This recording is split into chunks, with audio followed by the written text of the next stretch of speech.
Okay, cool. Well, thanks everybody for joining today. I'm really excited for this AMA. My guest today is Lauren Vaccarello. She's the former CMO of Salesloft. She's currently an active board member, investor, advisor. She's held executive marketing roles at companies like Salesforce, AdRoll, Box, Talend. She's also helped companies scale both from the early days to hundreds of millions in revenue and has worn probably every hat on the B2B marketing side. She's written books. She's done a ton of things. So I'm really excited to talk to her about her life as an operator, her life now advising and being on boards, and kind of what she's seeing in the world of generative marketing, AI infusing into marketing, and how things are changing. So thanks for joining us, Lauren. Oh my gosh, thank you for having me. I am very, very excited to be here. Well, let's also make this interactive too. So if anybody has any questions for Lauren, please go ahead and just put them into chat, or you can raise your hand in the little hand raise button at the bottom. But I wanted to start off. So what was interesting about your background is, for most, I talk to a ton of marketers, and many marketers find their way into the field via all kinds of paths. Like, I was a mechanical engineer. I've seen every permutation.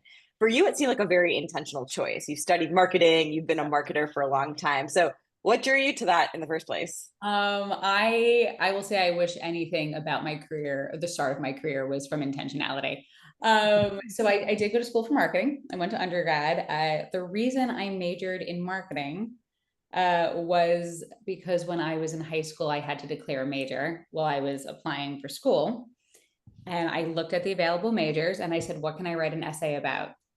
And I wrote an essay. They had a public relations and public advocacy program. And I wrote about how I wanted to become a public advocate. And I wrote this incredible application letter or whatever. That got me in and, figured it out. Really enjoyed the classes. Didn't know if I'd actually be in marketing. And I bartended and put myself through school. And I was like, well, you know what? I'll run a restaurant. Like, I think I'll like run a restaurant and I'll own a restaurant and this is what I'll do. And I make so much money bartending. Because when you're, 20 years old and you're walking away with $200 in cash, you are just rolling in it.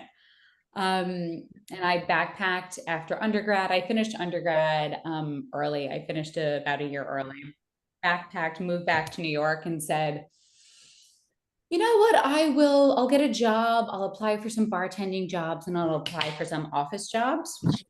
And I got turned down as a bartender at Webster Hall in New York, if anyone is familiar with that back in the day. And I ended up getting a job working on Wall Street as a sales trader. So that was sort of the start of it all. And it was complete chance. Had I gotten the Webster Hall bartending job, I probably wouldn't be here right now. That is a crazy story. Were you literally like on the trading floors the whole So shebang? we were off exchange. So we were Okay. on Water and Wall. We were in off exchange. It was currency trading. It was like wild west of like 200x leverage, which is insane. Don't ever do that. I don't think it's even legal to do that anymore. So it was like super like high leverage trading. And I would like pick up the phone and like sell retail foreign exchange trading accounts. And I was doing trading.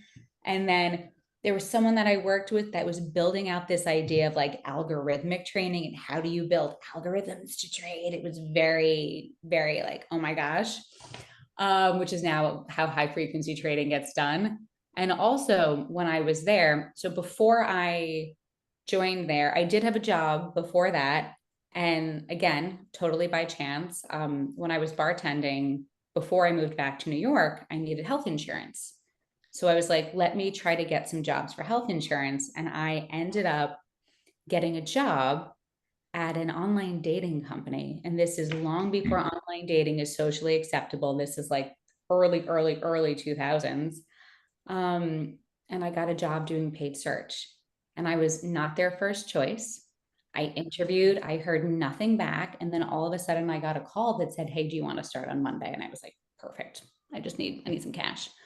I need health insurance. So I joined, and this was back when, paid search, no one knew what this was.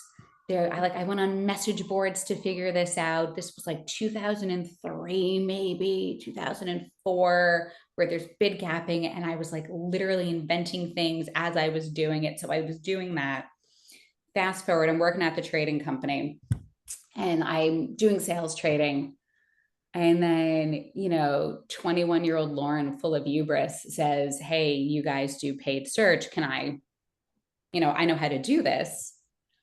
And then I'm working 2 jobs at this company. I'm a sales trader from 4 to midnight, and from 11 to 4, I'm in marketing. And I am doing their marketing. And I realized that as someone who had a sales number, some leads were better than others. I was like, this is weird. This lead does really well, and this lead doesn't. I wonder if I can figure out why that happens. And I'm also running their paid search. And I figured out how to connect keywords to Salesforce to figure out this keyword was driving this lead that's turning into a closed deal.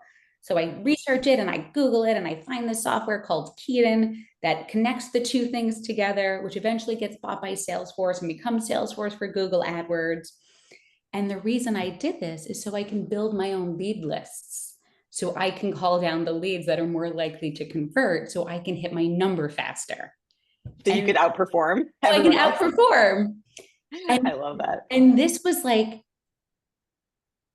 before lead routing. And I was literally figuring out how to route the better leads to myself.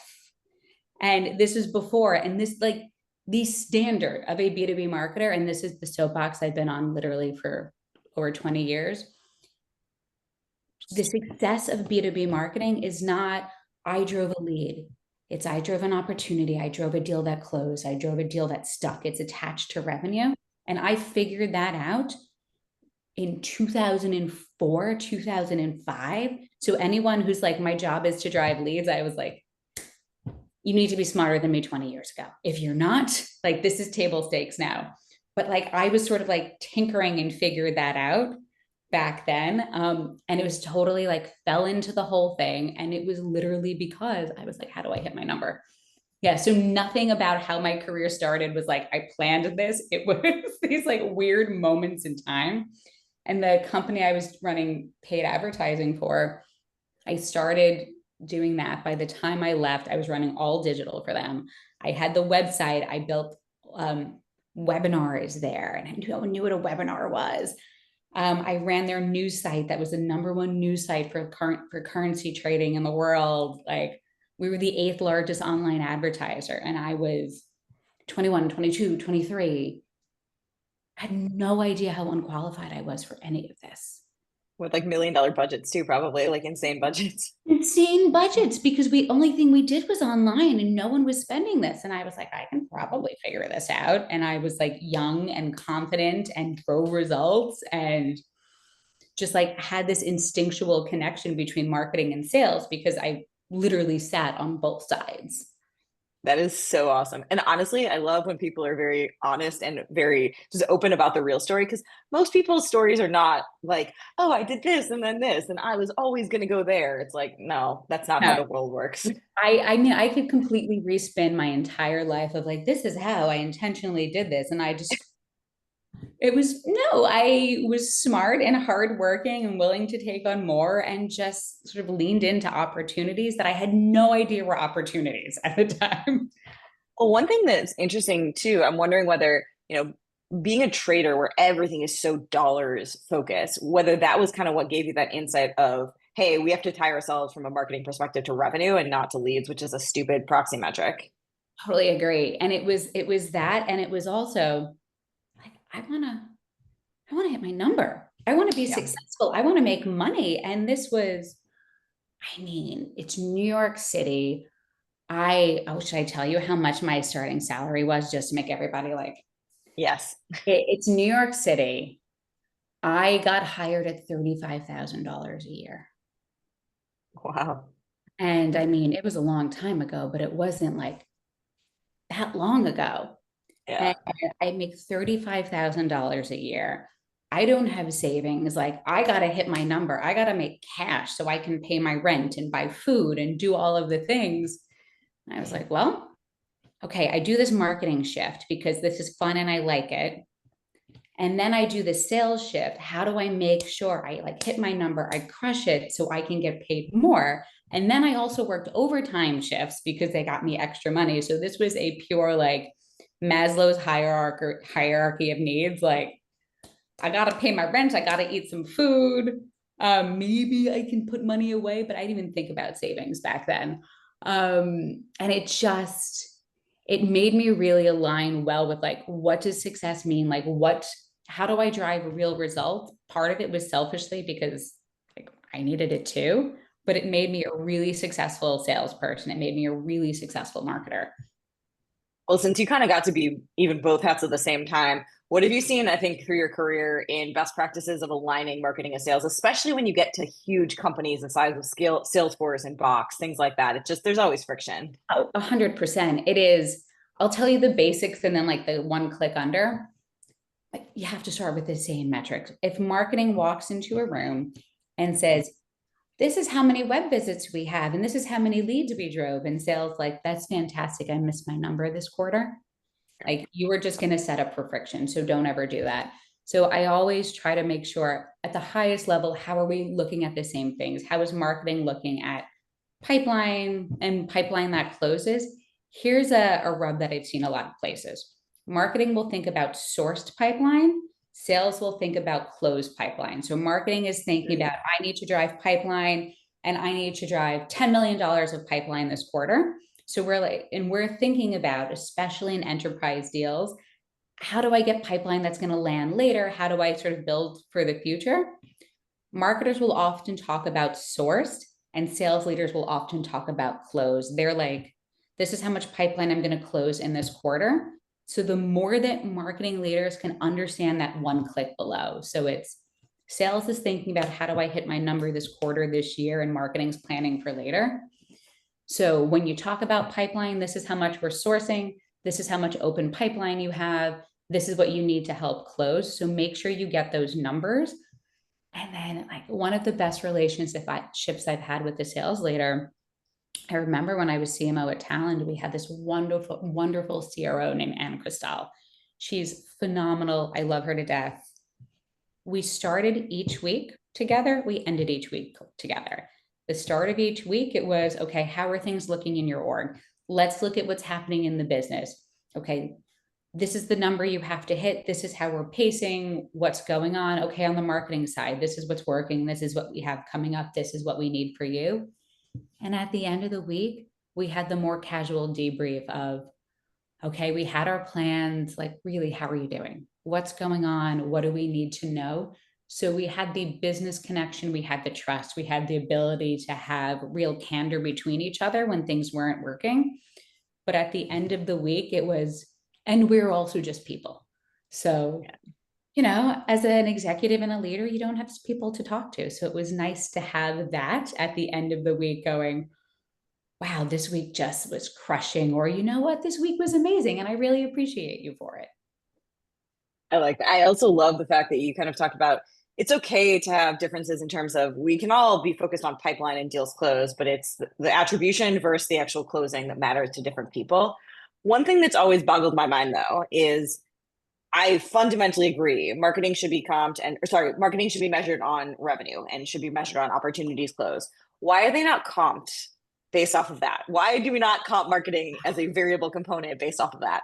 Excellent question. I've seen some companies start to toy with it a little bit and have part of an MBO or part of a variable comp for part of marketing, being more sort of revenue focused metrics.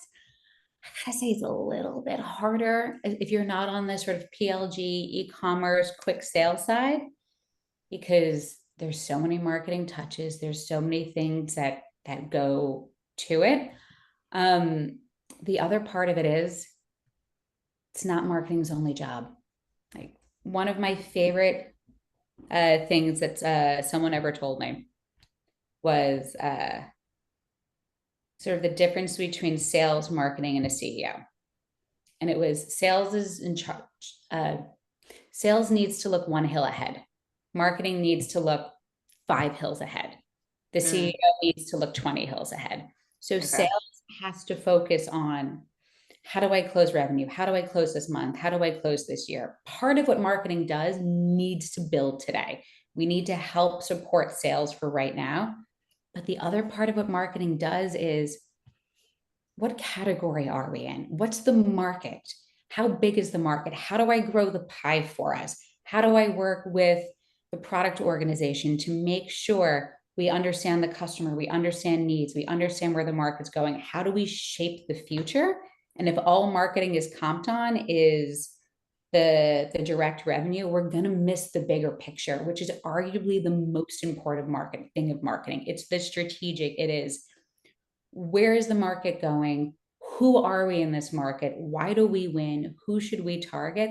And then how do we build it so 5 years from now, the pie for demand is so much bigger and we're not like scraping for every dollar. Yeah, that makes sense. I like that, of like where they have to look where the puck is going and how far out. I am going to try at Tofu to comp marketing has a small variable component. So it's going to be 80-20, not 50-50, but I'll let you know how it goes. But I'm supportive of that. If we're telling people that we're going to measure you based off of this, there should be some skin in the game. And there should also be some more upside, just like sales tends to have higher upside, marketing should too. And, you could make the argument of like, well, if you're a content marketer, how can you influence that? You can. You definitely can. I am in 100% agreement on that. If you are a designer, you impact revenue. Yes, I agree.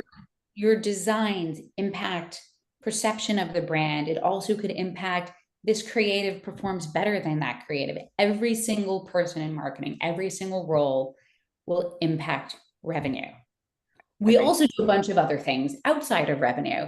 And even though I think marketing has a much sort of broader role than just driving revenue, I actually am very supportive in that. And I do like, to your point, giving marketing a little bit of upside. And people do what you pay them to do. So if part of your variable is, do we hit an opportunity target or a pipeline target or a revenue target? And if we exceed, I'll give you a kicker, I think is awesome. Something that I've done in the past around that is I will do a marketing spiff for it. That is, hey, if we all hit this goal, if we all hit this number, we all get this. Whether it is, gosh, I remember I was running marketing at a startup years and years ago, and we set some crazy goals. And I was like, you know what? If we do that, we are all going to go to this Michelin star dinner. And this is what we're going to do. And there's 15 of us. And you know what? This is worth it. We didn't hit it, but I think I took us all we came close. So I think we all went to Wayfair Tavern, which is amazing, but not quite the Michelin star. But I was like, you know what? We should all do something to celebrate. So that was my creative workaround. What were the goals, revenue related, or what were the goals? I had a revenue goal. I also had we were launching a new market. So it's revenue goal. It's launching a new market and some success metrics around it.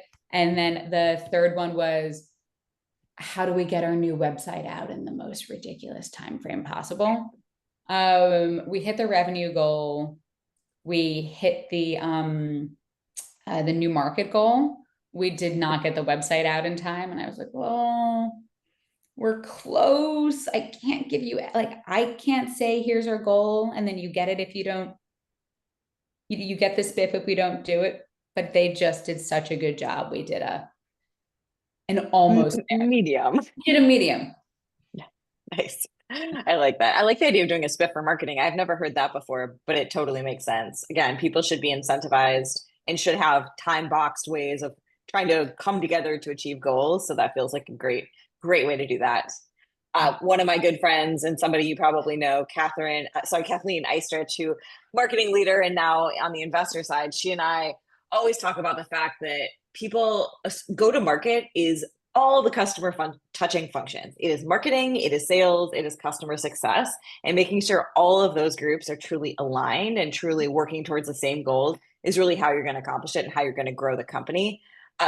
Do you, in your experiences, how has marketing worked with CS? I feel like marketing and sales tend to be really tied, but how does marketing work with CS? Oh, I love that question. So in my many oddities of my career, I spent about 1.5 years sitting in post sales. Oh, cool. When I joined Box many years ago, I remember interviewing with Aaron, the CEO, and we have the interview. And during the interview, I remember saying, at some point, I want to do something that's not marketing. Marketers get so pigeonholed into, well, I know you're in marketing, so I only think about you as a marketer, where our skill sets are often more varied. And I was like, look, at some point, I want an opportunity to do something that's not marketing. I don't know what it is, but just something to sort of stretch myself. And a couple of years in, maybe 3 years in, something like that, I used to work late in the office, and Aaron and I used to like riff on things, and he would be in the office and we'd get like dinner in the cafeteria. And at some point we're riffing on post sales, and we have this long tail of customers that we want to improve our retention rates, but they don't make sense for a CSM. So we're talking about this. And then one day he says, we should start a customer engagement function. I was like, we should start this. He's like, and you should run it. And I went, but I have a job. And he smiles. And the next day I was like, oh, you were telling me that's my new job. I missed that. He's like, when you interviewed, you said you wanted to do something that wasn't marketing. And I was so impressed that he remembered that years later. And I was like, you know what? Let's do it. So I sat in post sales, and I refer to it as my penance for, 15, 20 years being a marketer, because I got to see the impact marketing has on the customer. We think, hey, we align with sales, we align with product. We're going to build this campaign that says that we do this. Here's the benefit. I work with product. I work with the sales team. We enable sales. We're done. We do the demand gen. The lead comes in, sales closes. I'm happy. Sitting on the post-sale side, I saw things like, wait, the product doesn't actually do that. That was our messaging. Oh, there's all of this nuance. It just automatically doesn't work that way. That's what we all thought. Wait, there's a problem with CS because we didn't implement the product the way that we marketed and sold it. And I just never saw those things. And sitting in post sales was the most eye-opening for me. And it taught me that this is what your message in market is. Okay, here's our target audience. This is our message in market. We're going to train sales. We need to speak to the delivery arm of the business. This is what we're saying in market. This is what we're telling them the product does. When we do implementation, that needs to be a factor. When we have QBRs, the thing we're promising needs to come up in the QBR deck. So it's not just having your product marketer focusing on messaging for sales.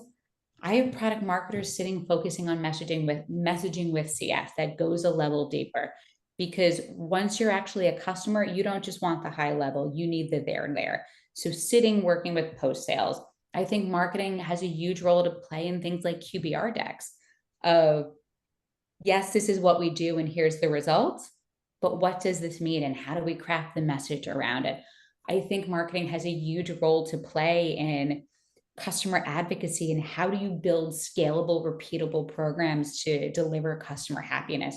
Marketers have this mindset of scalability, repeatability, technology.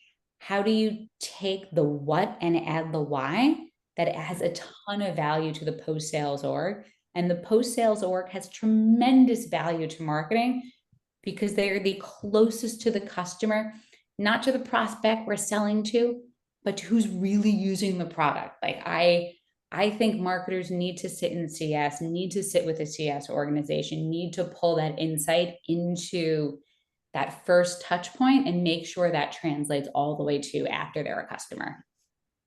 I could not agree more. And one thing too, I feel very strongly about is that marketing should, and engineering, quite frankly, should be sitting in mostly as fly on the wall, but in customer calls, in customer conversations. And I think from a marketing perspective, the thing that sometimes I also notice gets lost, it's not even product and product functionality, it's the language of the customer and Yes. understanding what are they actually saying live? And can you then parrot that back to go find more people like them? I find sometimes that's the fastest and easiest way to do that. And it's not just a product marketing thing, it's the entire marketing org. They should all be hearing that. I could not agree more. That is funny that you actually got to spend some time in post sales, though. I did not know that. I love it. I love that I got to do it. I love that I got to do it. I do refer to it as my penance for being a marketer. Like when you have to It's clean hard. up the mess you created, I'm like, I will not do that again. I have learned my lesson. I will not create messes for post sales. It is a hard role. I'm doing it myself now, so I can definitely empathize. Um, Question for you. So you have gotten to see a lot of hyperscale. Yes. What are some of the areas I always love? People always talk about the success stories. I always love the like failure stories. So what are some things where you've just seen marketing teams fall flat on their face going through that hyperscale time period? So many. One is this is how we've always done it. Okay. And it just strike those words from your vocabulary. The it's hard to strike the balance between I want to measure, I want to understand, I want process, and I have to move quickly. So it is, especially in hyperscale, you can't build systems and process for the way the world is today, because by the time it's done, you're already past it. Where are you going to be in 12 to 18 months? Build technology that will work in 18 months. Don't build it for 5 years. It's going to choke the organization out. Don't build process for 5 years. Build something that gets you for the next through the next 12 to 18 months, and be willing to reinvent yourself at least every 12 months, because the market is changing so quickly. In the hiring process, it's intelligence and wisdom. I used to be intelligence. When 21-year-old Lauren had millions of dollars of like budget and I was intelligence. I was like, I'm smart, I'm scrappy, I can do it. I was not wisdom. Wisdom comes from experience. In hyperscale, you need wisdom to help point intelligence in the right direction. And you need intelligence to question wisdom, to bring in new ideas, to bring in new innovation. I wish I was the person with all of the new innovations right now that knew how to really leverage all of the new technology, that knew how to do these things. I go to meetings. Like I wish I was still that person. But what I am now is that's an incredible idea. Here's where to point it and direct. And it's balancing in wisdom and hyperscale. And not getting stuck in no. I've seen teams do this of here's the reasons we can't do that. Nope. This is hyperscale. Go. It is our job as leaders to set a clear goal and get out of the way and let people come up with big, crazy ideas to get us there. And then, to talk people off the completely insane ones. Have you, when you were going through those phases, did you guys do any either interesting channels, interesting campaigns that were like extremely high performance? I love hearing the stories of some out of the box creative thinking. This is an old one. There are so many like early days Salesforce ones that I love. It was less on the exact dollars for that time. There was so everyone knows Dreamforce now is this massive, massive crazy. It used to be big, but not that ridiculous. And we had 40,000 registrants one year. And we were going to increase the next year to 60,000. Like that's a big jump. That's 50,000. That's sorry, 50. That's 50% jump. That's big. And there's a meeting with the CEO of Salesforce. It's huge. It's a 50% jump. It's 20,000 more. He goes in and he's like, no, I want 100,000. We're like, excuse me? He's like, no, I'm going to go in and I'm going to say we're getting 100,000 people. And every single one of us goes, we can't do that. We can't do that. How are we going to do that? And the woman who runs events is like, where are we going to put these people? Where are we going to, we can't these people. Like, we don't have the space. Here's all the things that aren't going to work. And I digital demand side of it. And I've got part of the number. This woman, Julie, owns the whole number. And we're like, how we can't do this. We don't have the money. We can't. And George, the COO at the time, we're like, we can't do this. We can't do this. And he goes to the CEO and says, like, we can't do this. We can't do this. And he comes, well, he doesn't really say that. No one ever says, Mark, we can't. He comes back and he's like, I have good news. 100,000. You only have to do 90,000. And we're like, oh my gosh, thank you so much. Thank you so much for giving us some reprieve, which still is completely insane. And because we had this number, we came up with the most creative ideas of like, how are we going to get there? And we launched, we had a Virgin America, which is unfortunately no longer it's a standalone airline, was a customer. We're like, we'll partner with Virgin America and we'll do Dream Ride to Dreamforce and we'll give away tickets to fly there. We'll get a hotel rooms. We'll do Dream Ride to Dreamforce. So we launched this contest and we're going to promote it in these different channels. So we've got the contest. And okay, what's the other? No one was doing digital advertising to get people to go to Dreamforce. And we weren't doing this content promotion. It was the early days of social. So we have a social campaign. We're doing online advertising. We've got this Dream Ride to Dreamforce. We have these offers. We build out different tracks for different personas. We even had our first marketing track that I ran, crazy times before Salesforce had Marketing Cloud. So we put this together and it works really well. And all of a sudden, it is 2 weeks before Dreamforce, and we are at 91,000 registrations. Damn. And we see the number. We're like, stop. No more money. We can't do this. Because if we hit 100,000, we're never going to be able to say no ever again. And I still think we hit 100,000, but it was the, insane goals and this commitment to, we didn't fail at Salesforce. Like we knew we don't fail. We knew we can solve every problem. And we created this environment that's like, you can solve every problem. We can do it and we can do it together. And we had insane creative ideas. I don't think we got any additional money to even do this. It was just like pure creativity. And now Dreamforce is just takes over all of San Francisco and the whole internet. And it's insane. And I like to think that I had a small piece of creating that insanity. I cannot believe you guys went from 40K to 100K in a year. That's also mind-boggling. It is completely insane that we pulled that off. And again, like incredible events team, like incredible demand team, like the digital team, we were all in it together.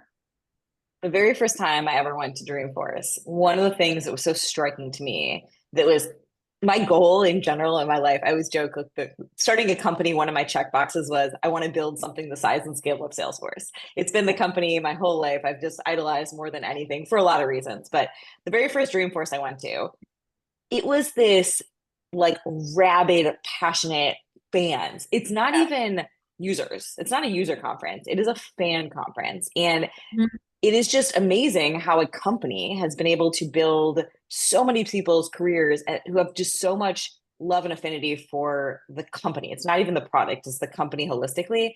And there was something about that energy there and something about that rabid fandom that was like, this is unique in software. This is so unique. So very, very, very cool. Completely. And there's this incredible woman named Erica Cool who runs she's got an agency now that's all about community building, and she's phenomenal. If you don't know her, like meet Erica. Helped build the early community. And what Salesforce did early on was invest in community and was invest in the users and the people and creating that environment, which eventually turned into Trailblazer many years later. But it was seeing the impact on people. It was the contributing back into the communities. It came from this 111 policy. And then even beyond that, the attention to detail and the level of care at that company and the marketing organization, and creating experiences, because we've all been to conferences that are all the same thing. You check the box, you do like, here's all the things. I have the expo floor, I have the showroom, this is how it works. Salesforce was never check the box. It was, what's the feel we want? We're going to have an outdoor park and there's going to be fake grass. Do you want square corners or round corners?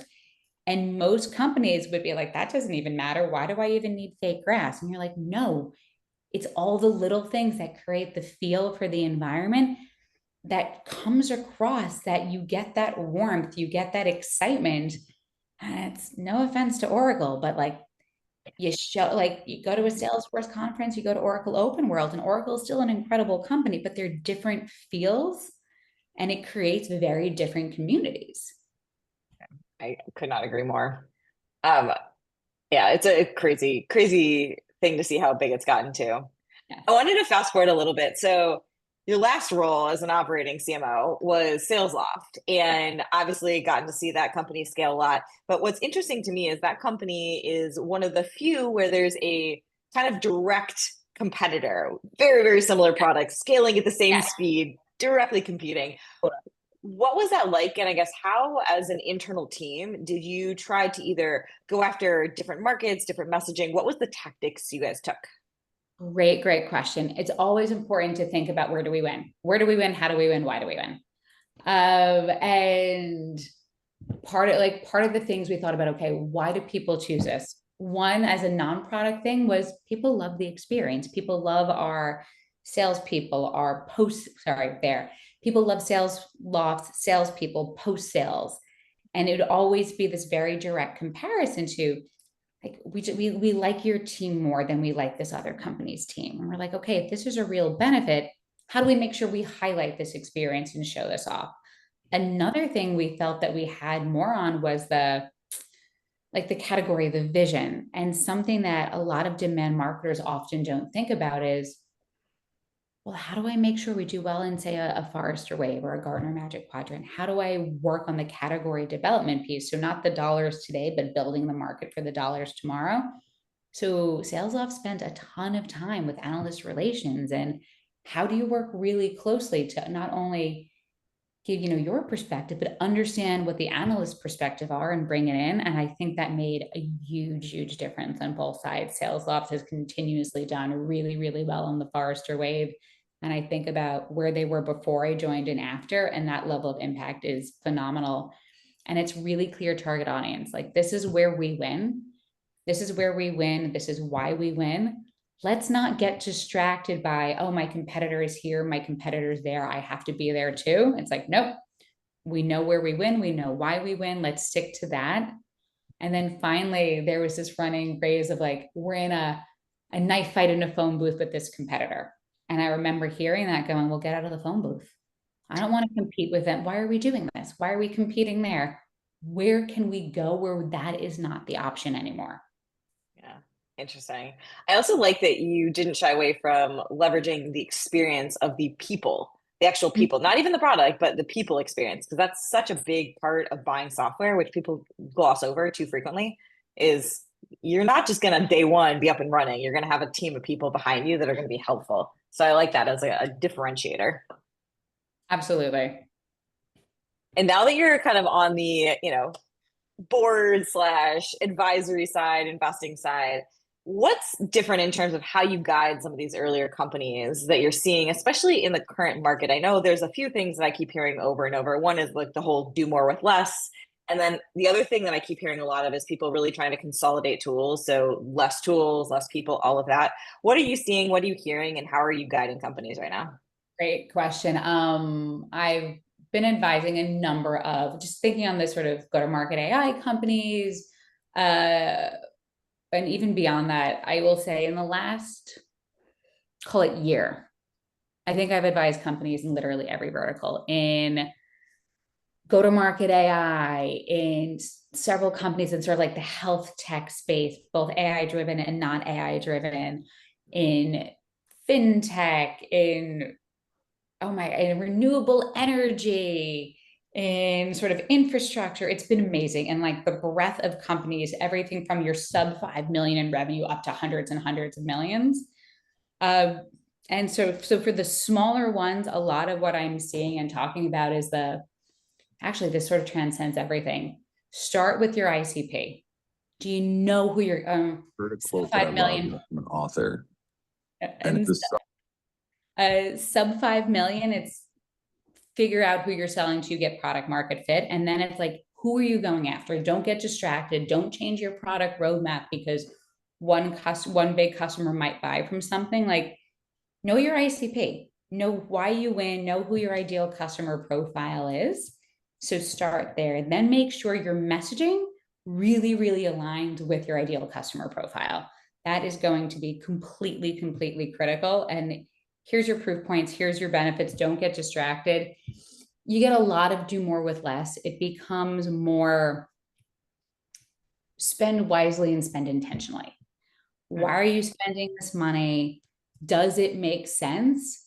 Is driving accountability in the organization. Know what goals you're setting, agree on the goals, make sure everybody's willing to pivot. And this is a weird thing that I've encouraged so many companies to do. And I was at a Scale Ventures where I was an EIR, has this incredible go-to-market summit and go-to-market council we had at a Dreamforce. And I remember making this comment there and to a bunch of companies is, it's hard to be a marketer right now. Like, it's hard to get revenue. Everything is just harder. So we get so focused on this metric, this number. I will do the tactics that I know that work because my boss, my board, whoever is like really, really harping on this. Take a step back and don't lose creativity. Like, where we can differentiate right now, know your ICP, have the right messaging, like do your, what I call like your eat your vegetables marketing. Nail eat your vegetables. You got the ICP, you got the message, you have, here's my webinar, here's my email, make sure that works. Then make sure you don't forget this sort of fun dessert marketing. Give your marketers, if it's just you or if it's a team, the opportunity to be creative and to stand out. And I don't want creativity for the sake of creativity for this like weird, crazy idea. Work with your team and say, here's this hard goal we're trying to do. We need to hit this revenue number. We need to hire in this region. We need to show up as a platform versus a single product. Give them that objective and then give them the opportunity to ideate and say, we want to show up differently in this market. We want to go from a single product to a platform. Well, of course, we'll do a press release. We'll send an email to customers. Maybe we'll do like a video announcement. Maybe we'll do a webinar. Great. Do all of those things. That is eat your vegetables. Now, what else? Do you want to show up with a,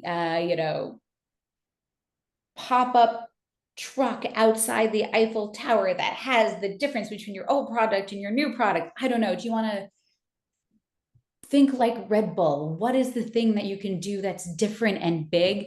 Yes, have the webinar, do that. But also let's think different because that's what's going to make you stand out in hard times. Red Bull is the perfect example of that. Like energy drink, right? There was a bunch, it wasn't that good, whatever, but they nailed the think differently in the marketing. And when you think of Red Bull, you think gives you wings, you think flute talk, you think all the crazy things they've done. And that just has such a nice affinity. Oh, totally. There is, I listened to this podcast. It's Founders Podcast. It's phenomenal. If you haven't listened to it, it's the little symbol for it on it, Apple Podcasts is just like, it says Founders, black background. There's an episode where the person who runs this talks about Red Bull, and he talks about the founder of Red Bull, and it brings up Red Bull marketing. Listen to that episode. It's so interesting about how the founder created this culture, knew exactly who the company is, knew the goal. This is what we're doing. Everyone is aligned on it. And having that focus gives everyone the ability to be creative. Yes. And really, it has to come from an authentic place of the company too. Not every company can take what Red Bull did. It has to be creative, but authentic to that DNA of the company. Exactly. The last area I wanted to touch on with a few minutes left is really around what you're seeing with AI as it is applying to marketing. Where are you seeing people either experimenting? Where are people truly adopting? How are they seeing it either move the needle or not? I'm just curious to get your take, what you're seeing today. Oh my gosh, I love it. I am so fascinated by everything that's coming out from an AI perspective right now. And AI technology specifically for marketing and go-to-market it's fascinating. You have sort of the obvious use cases, which are can you use AI to speed up copywriting? Do not let AI write your copy from scratch. Like, Amen. Thank you. Do not do this. AI is a great editing tool, can help you rephrase and think things, still go back and look at it. AI can help you scale. I tell everyone about Tofu of like, this is how you can use this to help scale what you are doing. AI for marketing from a content creation is about scale. It's not about the like blank sheet of paper. It does not know, and it's easy to tell that this isn't real. Use it, let it help you scale, still review and check everything. But I think there's even more creative use cases than that. One of the companies that I'm advising is called Grow.ai. It's GRW.ai. It's more of a sales use case, but as marketers, we need to think about the sales organization. They have created this AI, and right, it's called Tailor, that you can go and you can train it on different sales methodologies with all of your training materials. And your salesperson or sales team can talk to Tailor and get advice on the pitch. You do pitch training, you do actual sales coaching and feedback to the individual rep. And there's tons of data points that show it's the coaching, it's the feedback, which is what impacts the success of a seller. And as marketing people, we need to think about impact to the sales organization, and the traditional just go into your sales content repository and hope the salespeople read it is not as effective as we want it to be. So how do you leverage technology like Grow.ai, which is GRW.ai? Like, how do you leverage that kind of technology to get more out of your sales organization? Like, I love things like that. I think there's a lot with sort of large language models that are coming out now. And I think my advice for marketers and for everybody is, this is where the world is going. You can't be afraid of it. You have to think about, how do we leverage this? It should not do everything. It should be the boost and the accelerator for things. And then we need to think about sort of the back end, which is a lot on the IT side of making sure you have the right infrastructure to scale your AI and make it move quickly. But it's very, very exciting where it's going. I like the example you gave with Grow. Also, as the marketing advisor, you should help them with a name. But it's natural evolution, right? If you think about, to your point, before you'd give people a bunch of documentation and tell them to review it, and then you got Gong, where it was a human who had to go and take these call recordings, use them, find best practices, and then manually train people. Now the natural evolution is let AI do that. Let it do the entire process. And I think that there's a lot of areas like that where we've seen small steps, but now there's a step change in terms of what you can actually do. And, I think at the end of the day, we still need humans to be the creatives and the strategists. You can't remove that element whatsoever. And that's to your point of, don't let it write original copy for you. That's the creative and the strategy part that you have to do. But it's a great thought partner. It's a great accelerant. It's a great, great at remixing, remastering, and really kind of helping to distill insights. So lots of opportunity. And again, it's so early. We're just scratching the surface. It is. It reminds me a lot of, I'm going to do the terrible thing. Back in my day, in the advent of the internet, I remember when websites and SEO and paid search first came out, and social media, and you being able to advertise on social media. When all this first came out, like, I was fortunate enough to fall into it in the sort of advent and in the really early days of this, where I didn't have the hangups and the bias about sort of traditional marketing. And I remember working with people who had a lot more experience, but came from this very traditional marketing background pre-internet, that didn't trust it and were cautious and were hesitant and were like, that's not going to do anything. That doesn't work in enterprise. That doesn't do all of this. And I didn't have that baggage. So I came up with all of these crazy ideas because I had the benefit of lack of knowledge. And then I see everything that's coming out with AI right now. And I see so many marketers that are earlier in their career that all they see are possibilities. They see different ways to think and to tweak and to do this. And I see some marketers that are more experienced that are like, here's the reasons it won't work. And here's the reasons you can't do this. And because it doesn't do X, Y, and Z. And this is where I'm like, wisdom's going to get in our way, because I can see the parallels to back in the dark ages when the internet was just starting, and like how this happened. I see these parallels, and I just want, like, we have to lean in and embrace change. It is happening. We have to think about, like, this is an opportunity for creativity. This is not even day one of what is going to be possible with AI. I think you're spot on. And what's interesting that we're seeing too is you get these people who are earlier in their careers where they're just so quick, they get it immediately, they see all the possibilities. Now, what I'm finding with more experienced marketers is one of two things. So A, there's the hesitation and there's the, oh, it can't do this or it's not perfect. The other thing is people get excited, they genuinely have interest, but they can't get out of their routine and their workflows and their daily habits. Yep. And they're like, we have too many things to do.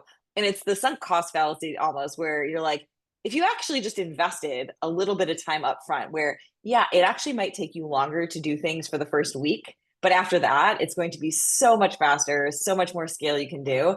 So I think sometimes people just have to get out of their own way in terms of, I'm breaking my workflow. Can I try something different? And it's okay. 100%. It's the upfront time and investment. And you know what? I will say this as advice to myself. I really want to build a model that is me. I want to spend the time to train and educate a model that is, I have tons of content on the internet that I've written, that I've talked about. I have my way of thinking. When I look at a marketing strategy, like, I ask the same 5 to 10 questions. There's parts of us that we just are where we go to. I would love to spend time training a model that has some of the insights that I have. And this is going to sound terrible. So when someone asks me a basic question, I'm like, go talk to AI, Lauren. Like, look, I will ask the same 5 questions. I will have the same 5 pieces of feedback when I review this. So rather than us having to spend the time, AI Lauren will give it to you first, and then come to me, and then we can get into the like really deep, meaty things. So yes, I aspire one day to make AI Lauren, which is weird that I want to make an AI version of myself. But if I can, it'll free up time for the low value, repetitive tasks and give me the ability to lean into strategic, high value, high impact things. Here's a request for products. So there's a bazillion and one companies that are all doing exactly what you mentioned, but for customer support and success, where we take product documentation and knowledge and all that kind of sales materials, and we embed it in a chatbot. And now people can ask questions about our company or product. We should take one of those companies that is not going to succeed in that and turn that into doing it for people who are advising, consulting, things like that, that you have a ton of content already. Same idea. That's your documentation. And then it will be an amazing day when AI Lauren can sell her time for that. I actually think that's wonderful. I love it. I know, I'm like, am I creating Cylons? Am I creating Skynet? But also, why not? Exactly. You know, this is going to happen whether this is just going to happen whether we're like, we want it or not. So lean into change, and yeah, maybe enjoy gardening if I get free time. I don't know if that's ever going to happen. I don't know if that'll be my passion, but it could be. I love that. Well, I'll let you know if I find a company that might help you build that, by the way. But this has been such an awesome conversation. There were so many nuggets and sound bites in there. So I'm excited to replay this back and also share with more people. But thank you, Lauren. I really appreciate the time. Amazing. Thank you for having me. This was fantastic. Well, thank you, everybody. And we will see you next time. Oh, and if you haven't used Tofu yet, you need to go. It's absolutely incredible. Thank you. You're the best. Appreciate it. See you later. Bye.